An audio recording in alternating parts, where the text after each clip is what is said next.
Hey guys, welcome to A Mess Nonetheless. I'm Rachel. I'm Melissa, and we are sisters. Welcome And hello. to today's podcast. We're going to be talking all about FOMO, which stands for FOMO. fear of missing out. Mm-hmm. I feel like the only people who don't know what that means don't actually have FOMO. That is probably correct. Or they're above a certain age. That could be. Yeah. Yeah. You have to tell us if you actually have fear of missing out, but you don't know what it means. That's correct. And does that mean you're old? Yeah. Are you old? How old are you? I mean, Mm-hmm. it's all age is all relative, right? Because our kids think we're old. Mm-hmm. Yeah. And I'm like, I'm so young. I'm turning 45 this month. And yes, that actually is starting to feel a little old to me. You turned 45 last month. That's right, because we are recording this before my birthday, but we're releasing it after my birthday. I've had a migraine, so my brain is a little extra slow. So bear with me, people. Yeah, we FaceTimed before this. We always FaceTime before we jump on. And I was crying, and Melissa's like with her face because she is hungover from a migraine yesterday. Yep. Mm-hmm. So It's in my sinuses today, so it hurts. if anything good comes from this podcast, it is Jesus and Jesus alone. So, unlike all the other days when it's just all on us. That's right. Oh, we ask him to be, using us those days too. Yeah. Sometimes there's just times when you're like, that was totally Jesus, because Yeah, I could not 100%. carry that through. Like I didn't even hardly have the ability to show up. Yeah, that's a little bit today. So. Do you guys get migraines? I'm curious if you get headaches, migraines, or none of the above. Oh my gosh, how amazing would a migraine-free life be? I can't. Melissa gets them all the time, especially this time of year when there's storms and clouds and stuff. Mm-hmm. Fall into winter is definitely the worst. Fall is the worst. Spring is pretty bad. But we have a snowstorm coming in. So whenever the pressure in the atmosphere drops rapidly or raises rapidly, I don't really know which one it does. Definitely takes me down. So well, and you have had easily 3 migraines a week. There were so many weeks in a row where you had 3 migraines a week easily. Yeah. In the fall, that happens a lot. Mm-hmm. I kind of just sleep through fall. It's terrible. Fall's the best season. It's your favorite season. I know. It's a sad thing. Oh my gosh. So today we're going to talk about FOMO. So I have an interesting experience with FOMO. I didn't used to have FOMO at all. And people would talk about their FOMO, and I was like, oh, that stinks. I wouldn't want to have that. And I'm so glad I don't. And then it seemed I turned a corner and instantly slammed into FOMO everywhere. And that was really annoying because that was like this last year. It's not the thing you want to pick up along the road of life. No. 24. It's another when you're almost 40. I was like, oh my gosh. All of a sudden, I understood all too well what FOMO was. Now, for me, I actually don't get FOMO when I can't attend an event. A lot of people get it when they can't attend an event and they're just like thinking about what they're missing. That actually isn't me. And I'm highly introverted in a lot of ways. I'm like a social introvert. Like I really like time alone. And so if I have to miss an event last minute or just because I can't, rarely am I like, oh, I just wish I could be there, because I'm just so happy to also be without people. Have an unexpected time at home. Exactly. So I don't tend to have FOMO when people are getting together, and I have been invited, but I very much have FOMO when I have not been invited. And maybe that's not exactly FOMO, but it's like I just want to be invited to everything, even if I can't go. And that is really what I started experiencing in the last year and a half. And it doesn't feel good at all. No, I would agree with that. It's a lot of mind games. Right. Well, that is the thing about FOMO, is that it is all this internal battle. Like it's something you have to deal with on your own, and it's all inside. Yeah, for sure. And obviously sometimes we can make fun of it. Like my daughter, who's almost 20, she has had FOMO since she was a baby, like literally wouldn't sleep when we had people over because she did not want to miss out. And it's something we laugh about. But obviously beyond that, it really does become kind of tormenting. Yeah, exactly. When you have to spend so much time in your mind, either listening to the battle or fighting the battle, because sometimes you're not fighting the battle. You're just letting it have its way, giving in. Yeah. But FOMO really stinks. Because what I have found is that when I have FOMO, it's actually like worse for my relationships. That makes sense. Agree with that? Yeah, because you're suddenly spending all this time and energy thinking of and processing through why they didn't invite you, or what's happening that you're not a part of it. And now you're including them in a dialogue that they don't even know they're a part of. Exactly. Well, and we talk about this all the time. It's putting expectations on scenarios. Like, well, I expected I would be invited to that. It makes sense in my world that I would have been included in that. And then it's putting expectations on relationships and scenarios that you don't really have the right to put the expectations there. Yeah. Yeah. So I feel like relationships start sliding. And honestly, when someone around me makes me feel like they're going to have FOMO or like I have to invite them, they have to be included in everything, which I mean, let me back up for a second. Of course, I want everyone I love to be included in everything. I want everyone I love to feel included in everything, but it's not realistic. We talked about this a few episodes ago. Like Jesus took time away from large groups all the time to go and be with his 12 or be with his 3 or be alone. It's not realistic or healthy to always have large groups. There have to be times when we pull away with small groups, which Well, we come inevitably from a people are going huge to be excluded. family. Yeah, sorry. We come from a huge family on our mom's side, especially. There's like 100 of us, like literally. Yeah, literally. And like when we get together for Christmas, there can be 100 people, and it's so fun, and the energy and seeing everyone, but there is like no quality time. Like the Right. only way you can have anything deeper is to break off into little groups Right. and Right. have breakfast or, coffee or get on the phone with somebody. And yeah, exactly. Right. Yeah. So like I don't like to be made to feel by those around me like, well, I need to be included in everything because then I feel like I'm doing something wrong by needing a deeper connection with a A smaller group person of people. or a small group of people. And so like when I have FOMO, I remind myself of that. Like this doesn't feel good from the other side. So like it's my responsibility to work through my FOMO. And I think a lot of people probably, maybe I'm wrong, but I feel like a lot of people maybe haven't considered that. Like when I have FOMO, it's my responsibility to work through this. I'm Yeah, curious, I guess. I wish people could respond. Like, are I you know. like, oh, I'm Where just are you hearing this for people? the Could you first be time? interactive with us? Yeah. I wish that we could hear from you. Are you thinking this is new to me? Or are you like, duh, it's my responsibility? Yeah, it's probably somewhat well, because I think that a lot of times things that so I think that when we have to process through things like FOMO, sometimes it happens without us even realizing it, just becomes this background noise in our brain that I keep getting so close to this thing. Rachel says I'm not close enough. I'm like swallowing my microphone. Sorry if you're not watching.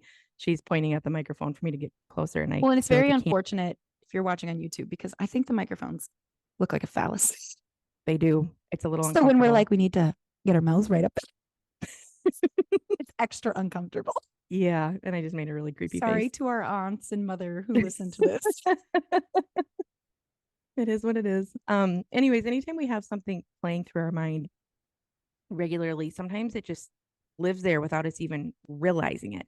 And so when we don't always realize it, then we don't take time to consider this is my responsibility. I need to Right. be the one to deal with this. And we just kind of accept it as if, okay, so I remember As when I if was, it's supposed to live there. yes, exactly. I remember when I got to the point in my life where I started realizing, oh, I actually have some control over these thoughts going through my mind. They don't just have to be there without any say. Now, does it take work to get rid of them? Is it? Yes, of course. And it's sometimes that exhausting, of course, but it's also worth it, especially if they're negative thoughts or unhealthy thoughts.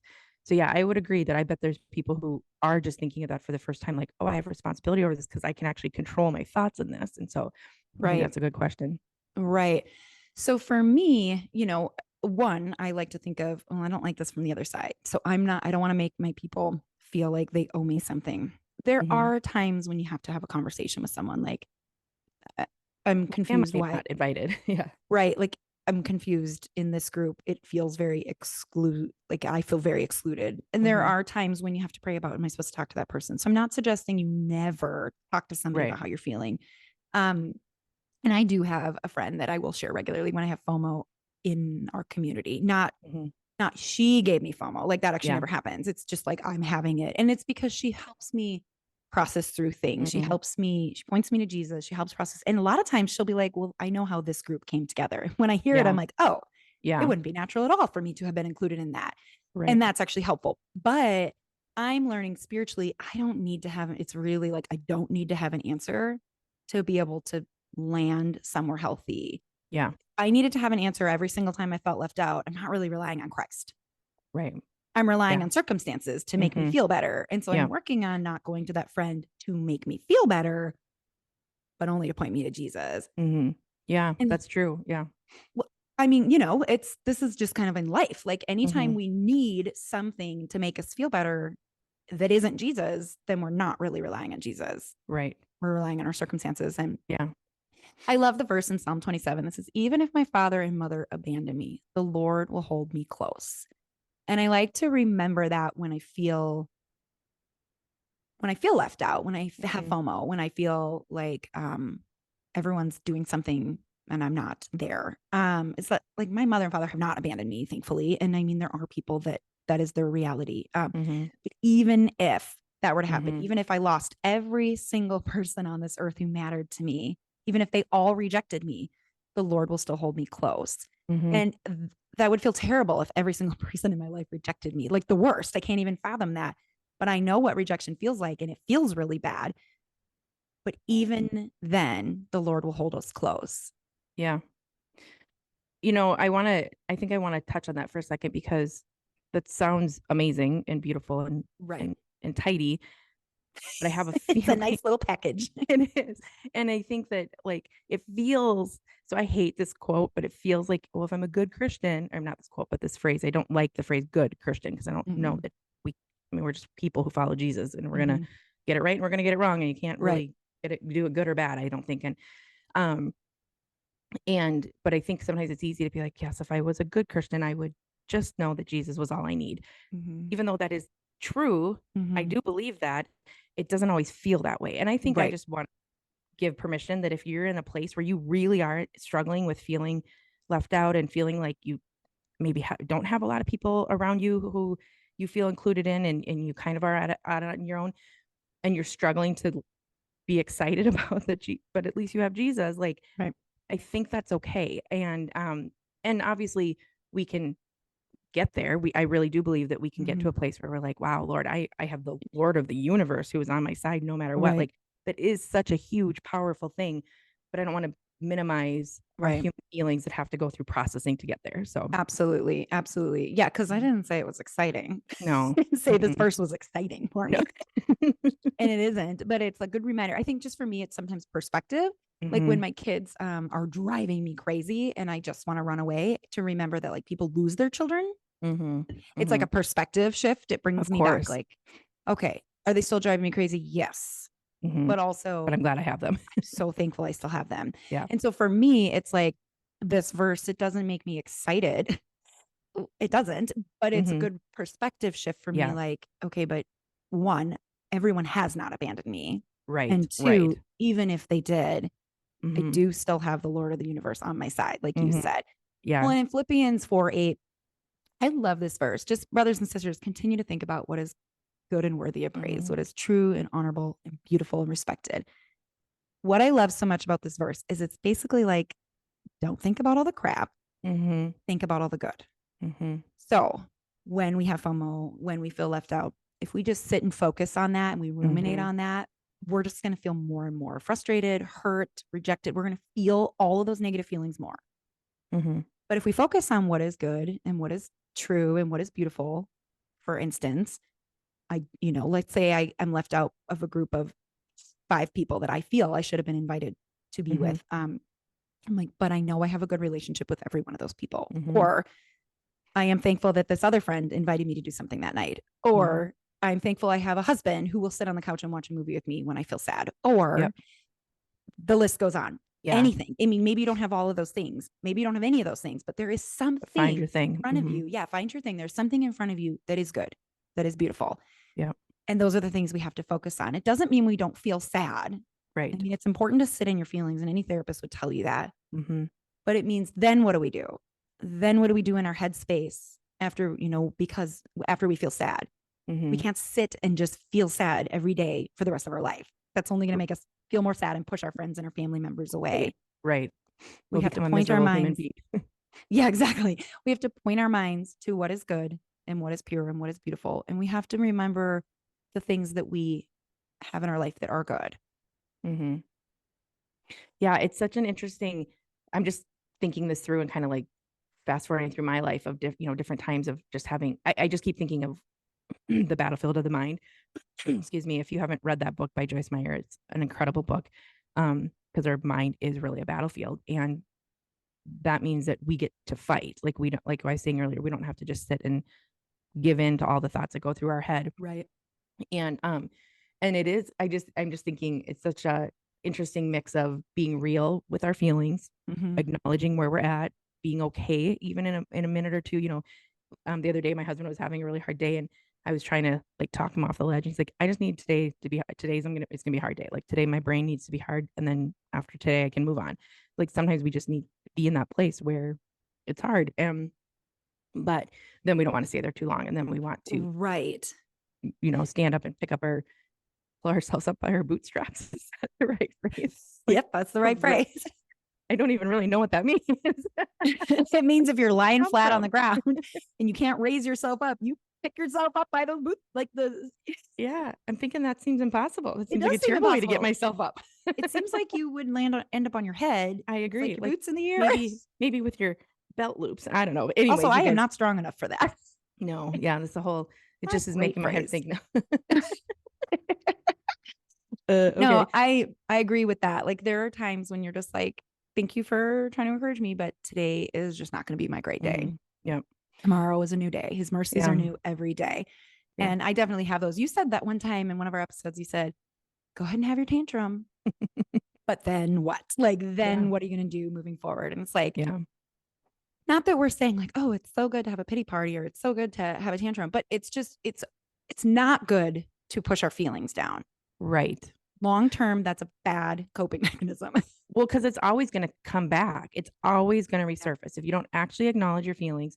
So this is nothing to do with FOMO, but about not acknowledging feelings. So when my youngest was about 7 months old, he fell down the stairs and broke his femur. He ended up in what's called a spica cast. So it's a cast from like his nipples all the way down to his foot on one side and his knee on the other. And it was very cumbersome. And he had night terrors. And so he didn't sleep for about 2 months. So I didn't sleep for about 2 months. And it was a very exhausting time in my life. And when he had first fallen, I thought he had broken his back. And so obviously I was so thankful to realize it was just his femur because that would heal and it didn't cause spine damage or anything. But because I was so grateful that it wasn't worse. And then also I was just trying to get through those couple months. But I didn't actually deal with my feelings about it. And a year later, like on the anniversary, I like fell apart and I couldn't figure out what was wrong with me. And I realized through, some soul searching and praying that God was like, you literally acted like this thing that was really overwhelming and exhausting and kind of scary. I mean, we were in the, it was our first ambulance ride and all that kind of stuff is a scary thing.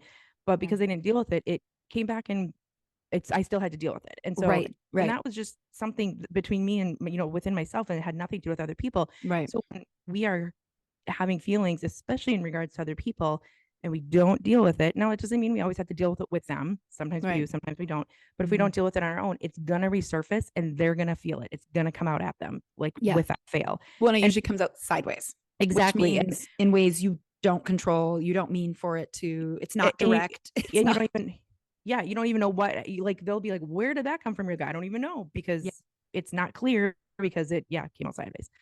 So. Yeah, exactly. What were we talking about? Why did we start talking about that? I don't know. Well, we were talking about Bill and how he's like, today's just not gonna be a good day. And we were talking about his mercies are new every day. Like, or the, like we tomorrow deal with it. Yes. Yeah. Yeah. Pushing down emotions does not serve anybody. Those around us, ourselves, no one.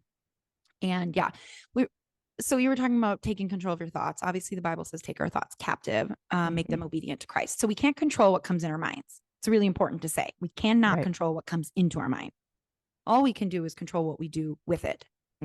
So if I'm thinking, oh, those people got together and I wasn't invited, and then I say that to myself over and over, or I ask over and over, why wasn't I invited? Or how could they have had so much fun without me? Or how could, I say all those things over and over and over. It's like those thoughts are just like scientifically, they are like making a rut in our minds, and they're making like a little roadway, and they just slide on through because we've made this rut that it just fits right in. That is not taking our thoughts captive. That's letting our thoughts just have a way. Have their way in with us. What'd you say? Wreak havoc on us. Exactly. And have their way in our minds. But if we take those thoughts, why wasn't I invited, and go, you know what? I don't have to know the reason. I know that I am loved and that I am worthy of love, whatever it is you want to say. I'm worthy of love, even when I'm not invited. This is something I say to myself. and not because they think I'm worthy of love, because Jesus says I'm worthy of love. I take that thought and I go, you don't get away with me. Now it might come back 5 minutes later. And if I go, I know that I feel rejected, but God says I am his. And I take what comes in my mind and I turn it into a truth, then that these negative things don't get to build a rut in me. And science actually says that you can pave over these ruts with like new roads, like new positive roads. So that I really believe, because I've been doing this, I really believe in a year, FOMO might still jump in my head, but like already I see such a change when it does, how quickly I can turn it around and how I don't spiral and I don't feel insecure or depressed or whatever, simply because I am rerouting my thoughts by taking them captive and speaking truth over them. Yeah, it's true. And if you are listening to this and you're like, I don't know that can actually work, it can actually work, because I have been there myself. Like being, I just jiggled my computer. Sorry if you're watching this. When I am not invited to things, it almost doesn't faze me anymore, because this is something I had to work on years ago, probably more in my 30s, I suppose. And, and I just had to get comfortable with, if I trust the people in my life, if I trust my friends, if I trust that they love me, why am I not invited? I don't know. But if we have an issue, we'll deal with it. Otherwise, I just need to assume that this isn't about me and it's okay. And I don't have to work so hard anymore at those thoughts, because I worked hard years ago to repay them. And so Rachel's right. She said, I'm hoping a year from now, it'll be an easier process every time. And it will, because it's just like working out. The more you work out, the stronger your muscles get, the easier the exercise is a year from now, because and the more natural it is just to do it. You don't have to find the motivation. You just get up and do it. It's a part of your life. Yeah. It just becomes a part of your life. Yeah. It becomes a discipline versus something you have to shove yourself into. So I have a couple affirmations that I would like to share. They're from, so these are biblical truths. And I want to say, the first couple months I started doing these types of affirmations, I didn't feel any different. Nothing felt different. I didn't feel on fire for these affirmations or these verses. They didn't inspire me. I didn't feel excited about them, but I just kept saying them every time thoughts like this would come in my head. And after the first couple months, all of a sudden I was where Melissa was saying, like, all of a sudden things didn't faze me as much. So I was like, oh my gosh, these are working. So you don't have to feel excited about something in the Bible to know that it will work. Yes. When it seeps into you, when God's word seeps into you and it starts to change your heart and change your mindset, you don't have to be excited about it for it to work. You don't have to be excited to work out. Exactly. I was just going to say, just like working out. Yeah. You don't have to be excited about having, being intimate with your spouse for it to be good for your marriage, right? Like, I mean, I'm not saying we should have a bad attitude about all of these things, but like there are things in our lives that we know we don't have to be excited about for it to work. We started knowing sometimes the feelings aren't there when we start, and they'll catch up, and we just have to trust that process. From those who have gone before us. Exactly. So the two affirmations I have is, the first one is like, I have been rejected, right? Like you have not been included, or someone's having fun without you, but God says I am his. So I have been rejected, but God says I am his. And this is from Isaiah 43:1. Do not fear. I have redeemed you. I have summoned you, and you are mine. I have been rejected, but God says I am his. Doesn't have to excite you. Just say it on repeat. And then when you feel like lonely, left out, I say I'm alone, but God says he is always with me. I say I'm alone, but God says he's always with me. This is from Joshua 1:9. Do not be afraid or discouraged, for the Lord your God is with you wherever you go. So when you're like, oh, I feel so lonely, everyone has friends, I say I'm alone, but God says he's always with me. So these are just some affirmations that, I mean, there are so many, that you could pull out and say, these are just a couple that stuck out to me that I thought it was worth sharing. Whatever you say, whatever, like you're combating your FOMO and your loneliness or whatever you combat it with, just make sure it's true. Yeah. You don't even have to have an exact verse to line up with it, as long as you know that it is true. Right. It's true. Yeah. A couple of years ago, I went through a really hard season in my life where I was just struggling with believing a whole lot of ugliness about myself. And so I went through the Bible and literally just wrote down every single thing that I read that God said about us, and it just, and I wrote it down and I would just say it daily. I would just go through and say it. I didn't feel it half the time. It didn't change me in that moment, but I moved past that dark time, and I have no doubt it's because I said truthful words that God says about me, whether I felt it or not. Right. What God says about us, because I could say, well, I feel rejected by my friends, but my sister still loves me. Well, now I'm putting my security in my relationship with my sister. Right. And what happens in my life when I foolishly do things like that is Satan goes, oh, really now? And all of a sudden my sister's mad at me and she won't talk to me. No, I'm not saying she does this all the time, but Satan has a way of, when we root ourselves in something that is not Jesus, of attacking it. And so be very careful that your quote unquote truth is from God, not from another person. Because the second I start thinking, well, at least I have this person, I'm like, oh no, oh no, oh no. Satan's going to attack. He's going to make me feel insecure in that relationship. And or we can put them on a pedestal, and suddenly we are giving them way too much credit for things that they do not deserve. Or they become an idol. Right. Exactly. Either because they're different, but similar. Yeah. Yeah. So yeah, I don't really have much else to say about FOMO other than, honestly, it's natural and it's normal. It stinks. It hurts. But we have a responsibility in it. I think it only gets worse if we don't do the hard work of battling those thoughts. Do you agree? Oh, for sure. Because then it's first of all, like we've talked about many times, anytime we don't deal with something, anything unresolved stacks on top of each other. So every single new hurt, every single new offense, so to speak, at us is building on each other. And now we're compounding. We're just creating this like mountain of hurt in the direction of someone who probably doesn't even know that we have any feelings towards them. But so it just, and then it can spill over into other people then. So now we're like hurt by anyone who doesn't invite us places, or someone else can trigger us.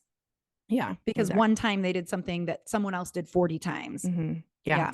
So it just goes, we're going to say this about every single thing. It takes work to work on our mind. It takes work to take thoughts captive, like Rachel said. But the work is worth it in the long run, because the pain that comes with not working on it is so much more unbearable as time goes on. Yes. So I don't know if you guys know this. Let's say there's some of you listening going, I don't know how to find Bible verses. I don't, I pick it up and I don't really know what I'm looking for. There's probably a lot of you who aren't in that category, but there's probably an equal amount who are in that category. Overwhelming. Did you know that you could Google, what does the Bible say about fill in the blank? And there are websites that will pull tons, sometimes 40 verses. They maybe not all an exact match. And I think it's really important to know context. So let's say a verse really sticks out to you. Open it up in the whole chapter and read the whole chapter, or at least, the paragraphs are on it, so you have an understanding of what exactly it's talking about. But you don't have to know where to turn in your Bible. Google will help you. Just what does the Bible say about this? Find some verses and use them as affirmations, meditate on them, turn to them. So I guess that would be my challenge today is, when you have FOMO, when you feel left out, when you feel lonely, rejected, any of those things, ask yourself, what am I believing? Well, what am I believing about myself? Like, oh, I'm not good enough, or they don't like me enough, or whatever. What am I believing about myself? But what does God say about me? And find some truth, the ones I gave you, different ones, whatever. What does God say about me? Because I spent a lot of time, more than this last year, way more than this last year, but I spent a lot of time letting other people's, so my perception of what other people believe about me. So it's not even necessarily what they believe about me. It's my assumptions, my perception of what they believe about me determine if I felt worthy or worthwhile. And that's a real dangerous place to be. And so it takes a lot of, what am I believing and what does God say about me? And that's, like I said, I didn't get excited about those for a while, but all of a sudden it started changing things. And then I got real excited about it, real passionate about it. Like, oh my gosh, this works. We need to be doing this all the time. Right. So anyways, that would be my challenge to you. I like that challenge. Yeah. All right. Well, we hope that most of you listening don't deal with FOMO, but we think that probably most of us do to some extent. So you guys, you can connect with us on Instagram and Facebook at A Mess Nonetheless. You can email us at amessnonetheless@gmail.com. Or our website, amessnonetheless.com. Yeah. We would love to hear from you guys about the silly things or the big things. We really love to connect with you guys. So, and if you like what you hear, please share with your yes, friends. It makes us get out there more, and people have more access to finding us if the more you guys exactly. share. And so that would be great. And rating us on like Yes. Spotify and Apple Podcasts is huge because it's kind of like an algorithm. So Yep. the more we get rated, the more we show up in other people's feeds. Yep. So if you Exactly. think, well, this is a great podcast, everyone should hear it. Not necessarily today's, just like any day. Rate it, please, and share it. Yeah. All right. All right. You guys have a good day. Thanks, guys. Bye.